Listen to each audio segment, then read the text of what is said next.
Jesús en el Monte de los Olivos. Cuando Jesús, después de instituido el Santísimo Sacramento del altar, salió del cenáculo con los 11 apóstoles, su alma estaba turbada y su tristeza se iba aumentando. Condujo a los 11 por un sendero apartado al valle de Josafat. Cuando estuvieron delante de la puerta, yo vi la luna, que aún no estaba del todo llena, levantarse sobre la montaña. El Señor, andando con ellos en el valle, les dijo que volvería a este sitio a juzgar al mundo, que entonces los hombres temblarían y gritarían: «Montes, cubridnos». Sus discípulos no lo comprendieron y creyeron lo que les sucedió con frecuencia esta misma noche, que la debilidad y la fatiga lo hacían delirar. Les dijo también: «Esta misma noche ustedes se van a escandalizar a causa de mí, porque dice la Escritura: heriré al pastor y se dispersarán las ovejas del rebaño, pero después que yo resucite, iré antes que ustedes a Galilea». Los apóstoles conservaban aún algo del entusiasmo y del recogimiento que les habían comunicado la Santa Comunión y los discursos solemnes y afectuosos de Jesús. Lo rodeaban, pues, y le expresaban su amor de diversos modos, protestando que jamás lo abandonarían. Pero Jesús continuó hablándoles en el mismo sentido y dijo Pedro: «Aunque todos se escandalicen por tu causa, yo no me escandalizaré jamás». El Señor le predijo que antes que el gallo cantara, lo negaría 3 veces, y Pedro insistió de nuevo y le dijo: «Aunque tenga que morir contigo, jamás te negaré». Así hablaron también los demás. Andaban y se paraban alternativamente, y la tristeza de Jesús aumentaba cada vez más. Querían ellos consolarlo de un modo puramente humano, asegurándole que lo que preveía no sucedería. Se cansaron en esta vana tentativa, comenzaron a dudar y vino sobre ellos la tentación. Atravesaron el torrente Cedrón, no por el puente a donde fue conducido preso Jesús más tarde, sino por otro, pues habían dado un rodeo. Getsemaní, a donde se dirigían, está a media legua del cenáculo. Desde el cenáculo hasta la puerta del valle de Josafat hay 1/4 de legua, y otro tanto desde allí hasta Getsemaní. Este sitio donde Jesús en los últimos días había pasado algunas noches con sus discípulos se componía de varias casas vacías y abiertas, y de un gran huerto rodeado de un seto a donde no había más que plantas de adorno y árboles frutales.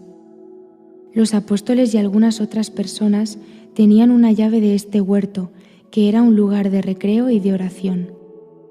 Había en él chozas de follaje donde permanecieron 8 días algunos apóstoles, a los cuales se juntaron más tarde otros. El huerto de los olivos estaba separado del de Getsemaní por un camino. Franco al paso lo cercaba solo una tapia baja y era más pequeño que el de Getsemaní. Había en él grutas, terraplenes y muchos olivos, y fácilmente se encontraban sitios a propósito para la oración y para la meditación. Jesús fue a orar al más retirado de todos.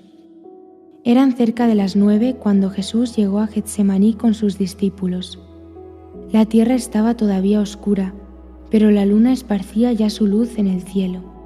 Jesús estaba triste y anunciaba la proximidad del peligro. Los discípulos permanecían sobrecogidos, y Jesús dijo a 8 de los que lo acompañaban que se quedasen en el huerto de Getsemaní mientras él iba a orar. Llevó consigo a Pedro, Juan y Santiago, y entró en el huerto de los olivos. «Mi alma está triste hasta la muerte», respondió Jesús, y veía por todos lados la angustia y la tentación acercarse como nubes cargadas de figuras terribles. Entonces dijo a los 3 apóstoles: «Quedaos ahí, velad y orad conmigo para no caer en tentación». Jesús bajó un poco a la izquierda y se ocultó debajo de un peñasco en una gruta de 6 pies de profundidad, encima de la cual estaban los apóstoles en una especie de hoyo. El terreno se inclinaba poco a poco en esta gruta, y las plantas asidas al peñasco formaban una especie de cortina a la entrada, de modo que no podía ser visto. Cuando Jesús se separó de los discípulos, yo vi a su alrededor un círculo de figuras horrendas que lo estrechaban cada vez más. Su tristeza y su angustia se aumentaban. Penetró temblando en la gruta para orar, como un hombre que busca un abrigo contra la tempestad, pero las visiones amenazadoras le seguían y cada vez eran más fuertes. Esta estrecha caverna parecía presentar el horrible espectáculo de todos los pecados cometidos, desde la caída del primer hombre hasta el fin del mundo y su castigo. A este mismo sitio, al Monte de los Olivos, habían venido Adán y Eva expulsados del paraíso sobre una tierra ingrata. En esta misma gruta habían gemido y llorado.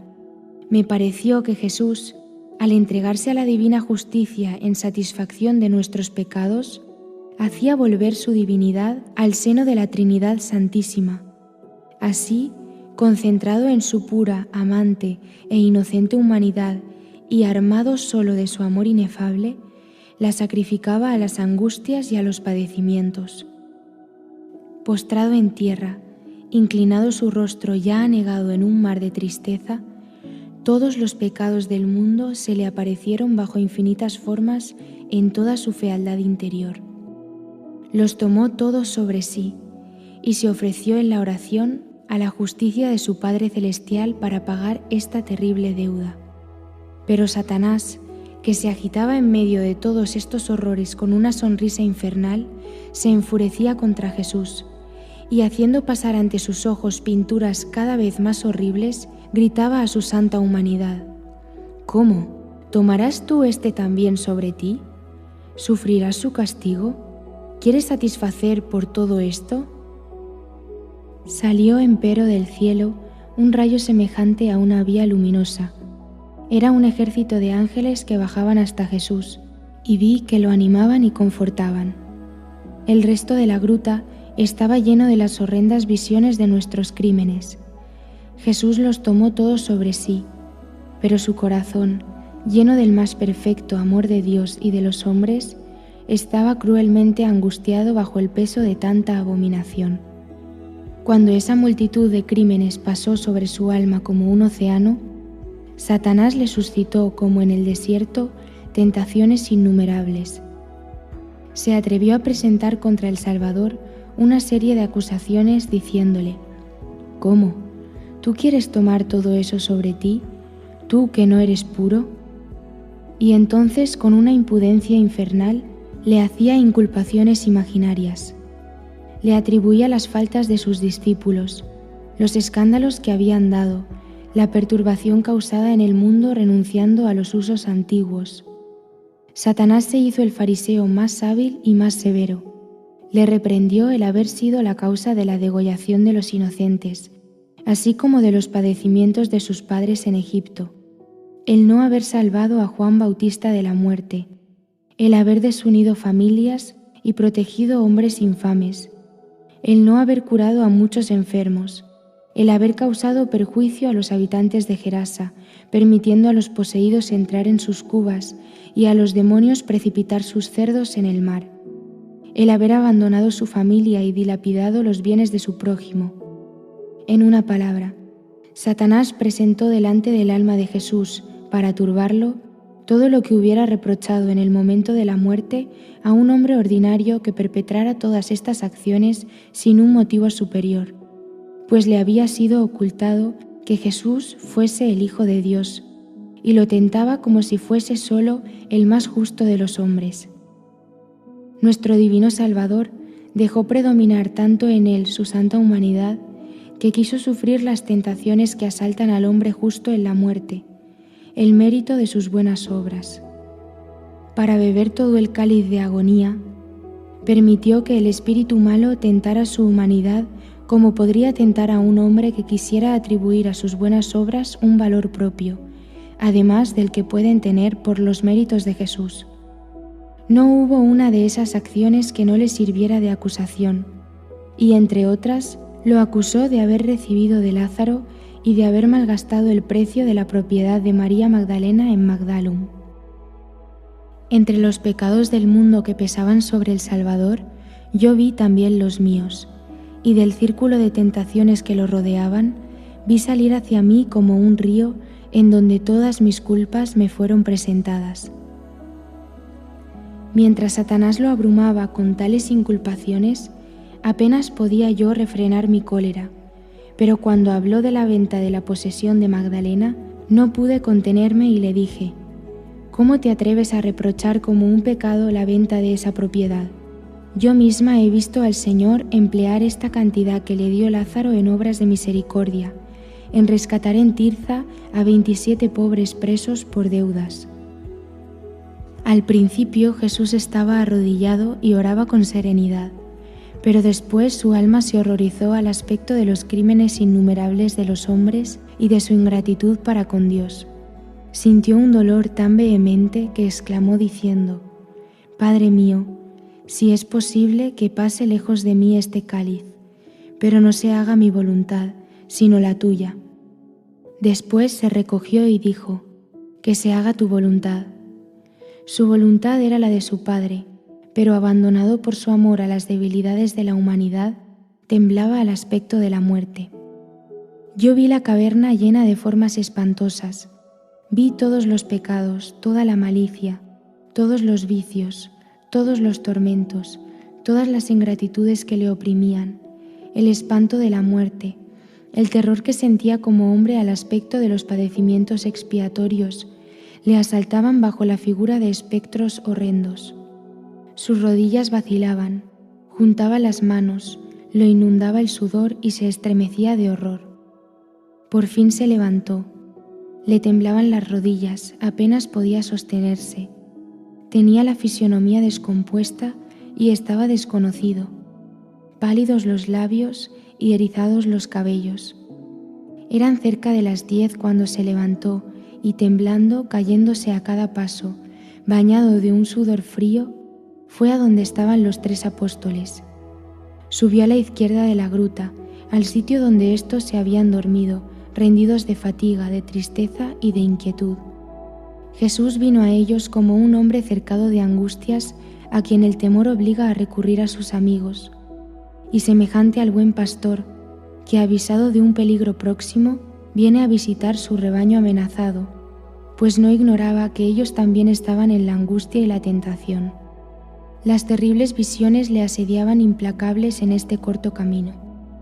Hallándolos dormidos, juntó las manos, cayó junto a ellos lleno de tristeza y de inquietud, y dijo: Simón, ¿duermes? Se despertaron al punto, se levantaron y les dijo en su abandono: ¿No podíais velar una hora conmigo? Cuando lo vieron descompuesto, pálido, temblando, empapado en sudor, cuando oyeron su voz alterada y casi extinguida, no supieron qué pensar. Y si no se les hubiera aparecido rodeado de una luz radiante, lo hubiesen desconocido. Juan le dijo: Maestro, ¿qué tenéis? ¿Debo llamar a los otros discípulos? ¿Debemos huir? Jesús respondió: Si viviera, enseñara y curara todavía 33 años más, no bastarían para cumplir lo que tengo que hacer de aquí a mañana. No llames a los otros 8. Los he dejado allí porque no podrían verme en esta miseria sin escandalizarse. Caerían en tentación, olvidarían mucho y dudarían de mí, porque verían al Hijo del Hombre transfigurado y también en su oscuridad y desamparo. Pero velen y oren para no caer en la tentación, porque el espíritu está pronto, pero la carne es débil. Quería así animarlos a la perseverancia y anunciarles la lucha de su naturaleza humana contra la muerte y la causa de su debilidad. Les habló todavía en su tristeza y estuvo cerca de un cuarto de hora con ellos. Se volvió a la gruta, creciendo siempre su angustia. Ellos extendían las manos hacia él, lloraban, se echaban en los brazos los unos de los otros y se preguntaban: ¿qué tiene? ¿Qué le ha sucedido? ¿Está en un abandono completo? Comenzaron a orar con la cabeza cubierta, llenos de ansiedad y de tristeza. Todo lo que acabo de decir ocupó el espacio de hora y media desde que Jesús entró en el huerto de los Olivos.